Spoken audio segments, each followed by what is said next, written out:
ఒకప్పుడు ఆంధ్రాలో భూములన్నీ తెలంగాణలో భూములు కొనేవాళ్లు. ఇప్పుడు తెలంగాణలో భూములు ఆకాశంలోకి వెళ్లిపోయినాయి. ఎందుకంటే అక్కడ చేసిన అభివృద్ధి కారణం. ఒకప్పుడు హైదరాబాద్ లో ₹1,00,000 కూడా ఎకరం అమ్మేది కాదు, 20,000 30,000 అమ్మేది.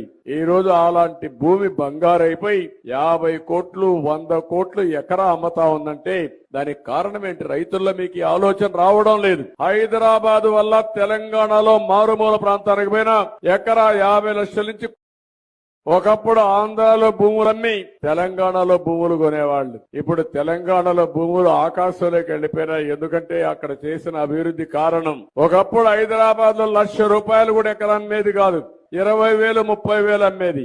ఈ రోజు అలాంటి భూమి బంగారైపోయి 50 కోట్లు 100 కోట్లు ఎకరా అమ్మతా ఉందంటే దానికి కారణం ఏంటి? రైతుల్లో మీకు ఈ ఆలోచన రావడం లేదు. హైదరాబాద్ వల్ల తెలంగాణలో మారుమూల ప్రాంతానికి పోయినా ఎకరా 50 లక్షల నుంచి ఒకప్పుడు ఆంధ్రాలో భూములన్నీ తెలంగాణలో భూములు కొనేవాళ్లు. ఇప్పుడు తెలంగాణలో భూములు ఆకాశంలోకి వెళ్లిపోయినాయి. ఎందుకంటే అక్కడ చేసిన అభివృద్ధి కారణం.